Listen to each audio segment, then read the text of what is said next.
In today's video you will see me destroying car electronics, trying to fix them as a mechatronic, strange business models and some nerd stuff. But let me explain what's going on. Considering that revealing the earnings is a very cool format on YouTube and many people get curious about that, today I'm gonna ask you, how much does a mechatronic earns? Yeah, well, obviously like every other job in the world, you have mechatronics who earn a normal salary, but you can find mechatronics who earn really big money, like tens of thousands of dollars per month using this.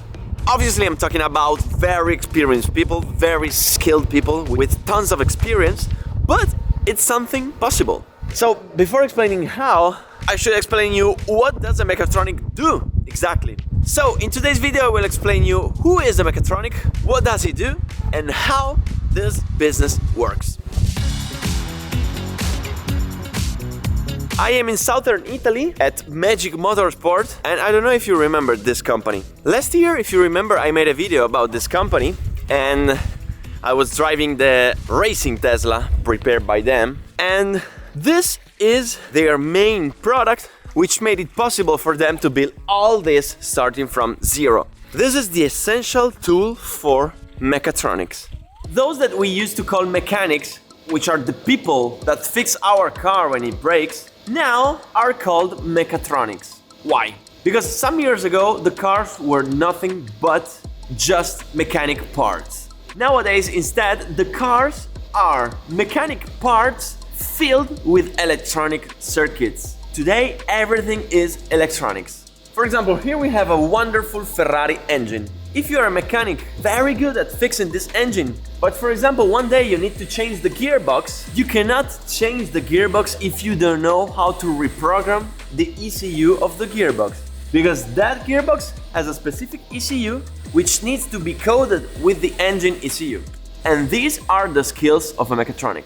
Today I will dive deep in this topic and I will wear the dresses of a mechatronic. Yeah, today I'm gonna be a mechatronic. Okay, I am a mechatronic. And today I have my first customer. This guy came here with his Volkswagen Golf and it looks like that. It doesn't turn on, it doesn't go, completely dead. So after a first analysis, I find out that the ECU is broken, totally dead. Now, ECU means all and nothing because the whole car is filled with ECUs. We have one for the engine, one for the lights, one for the air conditioning. In this precise situation, with ECU, I mean the engine ECU, which is this one. This is probably the most important ECU in the whole car because it controls the engine, the keys. Now, as I said, it's fried. So we need to replace it with another one. And this is the main problem. Why? Because this ECU is coded with the keys, it's coded with this precise car model, and it's coded with the chassis number. So the only ECU working in this car is exactly this one. So that means that if this customer wants to fix his car, he needs to send the car to the manufacturer in order for them to replace the ECU and code it for the car. So, as you remember, I am not a simple mechanic, but I am a mechatronic. So I can go to a car demolition, buy a used ECU from another car, go back to my workshop and put this ECU on the car. And now, look at this. I don't know if you know it, but many of the components installed on this car are exactly identical to other components installed on other cars, on other brands, on other models. For instance, this ECU, which is exactly the model EDC17C64 made by Bosch, is equipped on 446 different car models. You can find it, for instance, on the Audi A3, A5, A6, TT, Q3, or for example the Seat Leon, Skoda Octavia. The hardware is perfectly identical. Same hardware, same CPU. The only thing that changes is the sticker and the software installed on the ECU. Now, I don't know if you know the difference between hardware and software. The hardware is the physical thing that you can touch, made of circuits, electronics, silicon boards, while the software are the codes, the instructions, which are installed on the hardware.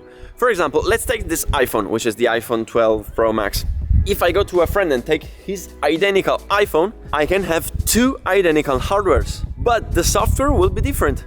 Why? If I try to unlock the iPhone with my face, I can do it because this iPhone is coded for my face. But if I try to unlock my friend's iPhone with my face, it will not unlock because his iPhone is coded for his face. This is the exact same thing. If I put this ECU on this car, it will not work because this ECU is coded for another car. But, and here comes the magic. What if I take all the data from the broken ECU and copy them on this ECU? That will do the job. And this is amazing because I will make my customer save money. I will save the environment because I will recycle something that otherwise would be thrown away. And I can earn good money for my job. Now, let's take this ECU off and I will show you the job of a mechatronic.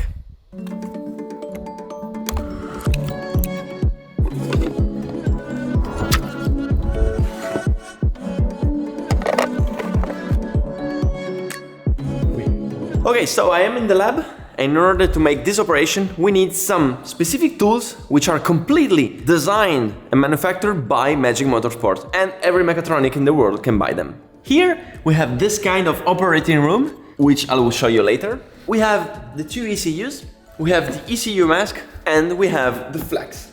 This kit, which is called Flex Kit, is the complete kit which allows every mechatronic to work. Here we have the main device, some cables, some connectors, adapters, power supply, other connectors. This, which is the main device, is what I need to connect to the ECU, read the data, then I can take those data, edit them with the Magicmotorsport software, then once I modify the data, I can rewrite them into the other ECU. Now, you have three different ways to connect to the ECU. The first one is the OBD. OBD is a standard which became mandatory for every car manufactured after 1999. So if your car is younger than 22 years old, you can find the OBD connector somewhere. The OBD is the basic diagnostic which the mechatronic can use to understand what's happening on the car, and sometimes some problems can also be fixed by OBD. In this case, we cannot fix it by the OBD because the ECU is broken, so we need to replace it. So in this case, we need to take the ECU, bring it to the lab and connect via bench. This method, the bench method, is a relatively new method which has been invented like 2 years ago, which allows us to read and write the data without physically opening the cover. In some cases, we'll be forced to open the ECU cover and work directly on the CPU, but we will see it in a few minutes. So let's roll back to the bench method. In some situations, even if the hardware is broken, we can still read the data, because for example a condenser blow or another chip blow, but we can still access the CPU and the memory. In this case, we can. Now, how does this method work? We need to connect to some specific pins. If we read the Magicmotorsport documentation, we can understand which are the right pins. And look at this. Magicmotorsport designed this pure genius tool. If we open the box, we can see a table telling us exactly which mask we need to use according to the ECU we have. So for example, for this ECU, we need to take this. We need to take the P mask. We need to insert one mask on this side, one mask on the other side. We put the mask on the connectors and voila, look at this. The mask covered all the unnecessary pins and left visible only the necessary ones.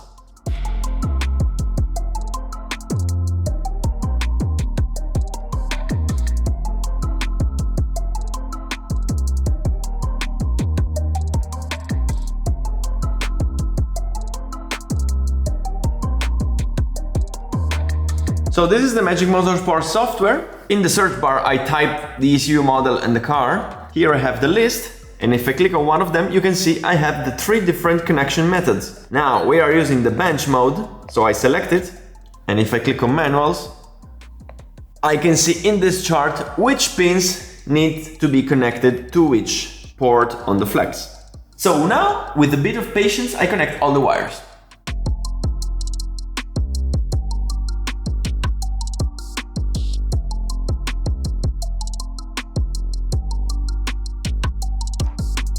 Now we click on connect, everything is fine. Now let's imagine that I made a mistake. The cool thing is that Magicmotorsport offers me the technical support Monday to Friday from 8 AM to 10 PM and on Saturday from 9 a.m. to 1 p.m. And that's great, because this is one of the most important things about Magic Motorsport. They really care about the customers and they care about the beginners. Now, in my case, I did everything correctly. So, what I'm gonna do now is to do the full backup of the ECU in order to save all the data and then copy them on the other ECU. So I went on read, I clicked on full backup.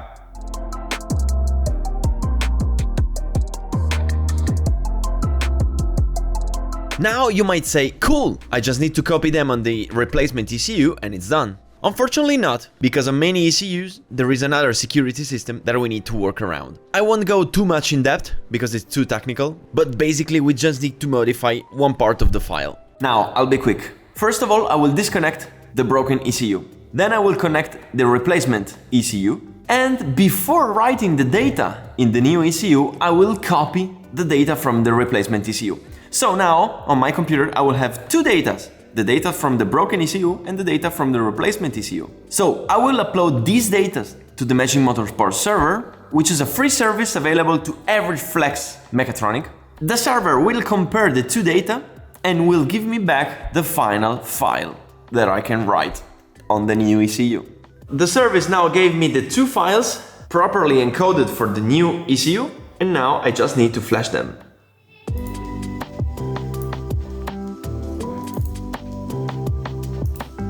Checksum correct. Ha!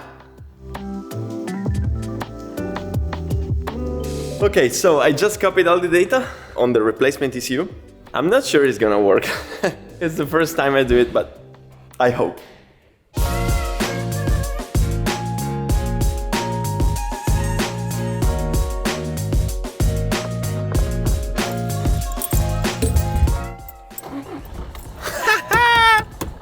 Yippee! That's magic! That's magic! I'm a hacker. Have you seen that? Do you understand the power of tools like this one? Nowadays, a Mechatronic with the Flex and the softwares from Magicmotorsport can recycle old parts just by coding them and putting them back on the car. You understand that this way, you can make your customers save a lot of money, you can save the environment by recycling tons of parts, and also you can earn some good money by making a good job. Okay, now I'll show you another trick. Let's take the same ECU of our customer, and let us assume that in this case, the ECU is not just broken, it's totally fried. We cannot even access it through the pins. So the question will be, how can we copy the data from this ECU? So I'll show you what we do, and in order to show you it, I will completely destroy this ECU. So before destroying the ECU, I remove the cover, because you know that the ECU is totally sealed in order to avoid that the water gets in. And I made them open that for me because I wanted to show you that all the precious data are here, inside the CPU. This is where all the data are stored. So we can completely destroy the ECU, but if this is still safe, we can still recover the data. So now, let's destroy it.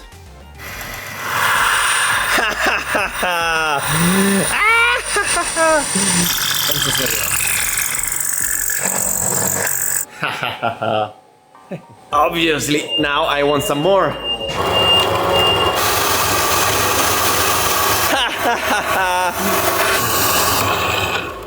We're almost there, just a final touch.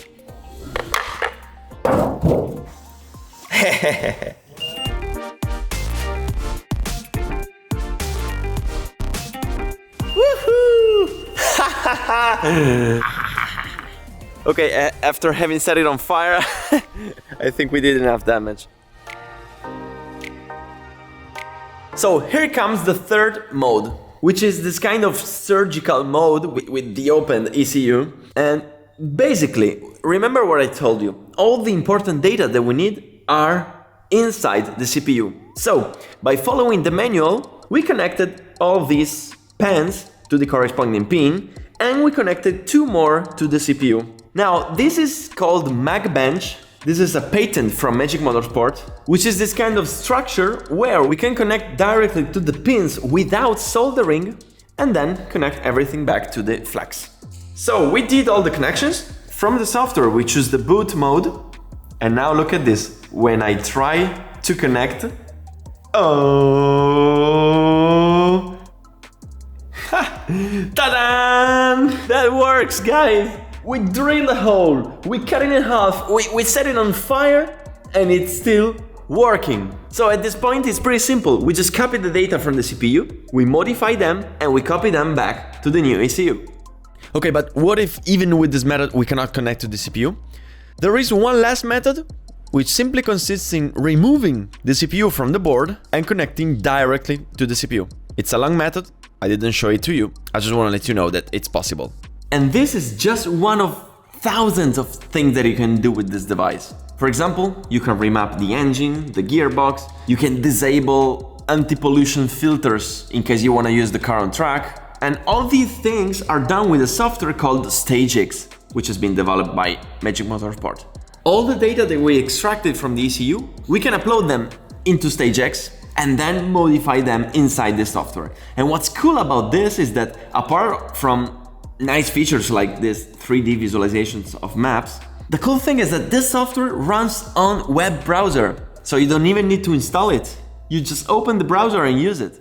Okay, so now that technically you understood how this job works, let's talk about business. And let's try to understand how some mechatronics and tuners can earn some very good money. Now, let's talk about Mario. Who is Mario? Mario is a random guy who just opened his workshop, and one day a customer comes to Mario with his Volkswagen Golf with the broken ECU. So Mario says, "Don't worry, my friend, I'll think about it. I can take another ECU from an Audi A3 and change it with your ECU." So Mario removes the broken ECU, extracts the data, and here comes the problem. Mario cannot copy those data on the other ECU, because as we saw previously, he needs to encode those data for the new ECU. So, how? Mario is not a hacker, he's not a programmer. How does he do that? Mario probably needs some programming skills, which he doesn't have. So, now I will explain you how the system works, and you will understand how some people make some good money. If you want to buy the Flex, you have two versions. You have the Master and the Slave. And this is not just about the Flex. Every company in this field works this way, Master and Slave. The Slave is cheaper, it allows you to read the data and write the data, but it doesn't allow you to modify the data. The Master allows you to read and write the data and also allows you to modify the data, and therefore it's more expensive. So we have two kinds of mechatronics, the Slave mechatronics and the Master mechatronics. Obviously, with Slave, I don't mean that they are actually slaves, okay? Master and Slaves are some computer science terms. Basically, a slave device means that that device cannot work 100% without asking the master, okay? It depends on the master. It's some computer science stuff, okay? So, the master mechatronics are people very skilled with many years of experience. They have some physics, mathematics, computer science skills, and the masters are able to read those data, interpret them, and know what to do and what to modify. Some masters are tuners. They are the people who create new engine maps, gearbox maps, turbo maps, and there are even some masters who don't even know how to change the oil on a car, but are very skilled about creating new engine maps. And they sell those maps to the slaves, which are good to change the car's oil, but they don't know how to program. So the slave mechatronics are normal mechatronics. They have their workshop, they work on the cars, they fix cars, and if they want to prepare cars, they ask the masters how to do that. They might be people who just started this work, and they probably just bought the slave device, or maybe they didn't even buy it. They maybe rented it from the master. So, let's take our previous example of the Golf. In that case, I was the master. But if I wasn't the master, if I was a slave, the guy came to me, I removed the ECU, I extracted the data, and at this point, I didn't know how to modify them. So, I would have sent those data to the master, he would have decoded them, he would have modified them, he would have re-encoded them, sent them back to me, and at that point, I would have write them to the new ECU. And obviously, I would have paid the master for the job done. And the work is done. The master instead can reach some important earnings. How? I'll make you an example. Let's imagine that a new car model comes out. The Audi K3, okay? It doesn't exist yet. New engine, new ECU. As soon as the ECU is available, Magicmotorsport takes the ECU and spends night and days trying to figure out how to extract the data and read them. Meanwhile, out there, Customers are waiting for the engine maps to be available. Slave and master mechatronics are waiting for the software to be available. As soon as Magicmotorsport finds a way to extract and decrypt those data, they release the new software protocols. At that moment, the masters take the ECU, starts to read the data, and start to create the new engine map, gearbox map, turbo map, all the things that the slave mechatronics will need. So the masters and the tuners, once they become really good at it, they create their slaves network, who will buy from them the new maps once the new car comes out. So masters will make a huge work once the new car comes out, and then they will just need to sell software. So the masters will own the intellectual property on those maps, and usually they sign them with their name before encoding the map for the slaves. So if the slaves start to sell those maps secretly, the masters will know, because their signature will be spread all around. So the masters earn from all the affiliate slaves, while the slaves pay the masters for the service and can work with all their customers. If you think about it, it's quite like a franchising, where you have the main company who creates the franchise, and you have all the affiliates who rely and depends on the company. And I didn't know all these things about this job, and it was cool for me to know how this world works. What's cool about this is that Magicmotorsport assists the customer, which in this case is the mechatronic, from the very beginning. They pay a very good attention to the beginners, and that's amazing. And if you think about this job, I think it's a job that will grow exponentially in the future, because I think every car is going to be electric. So being electric means more electronic. Even if they're not going to be electric, there's always going to be more electronics. So I'm quite sure that in the future this work will keep growing. So I hope you liked this video. I left in the description below the website of Magicmotorsport with the link to the shop, so you can see every tool and product they made. Thanks for watching, and be ready, because in the next videos you will see something very cool about the ECU and the maps. Bye bye!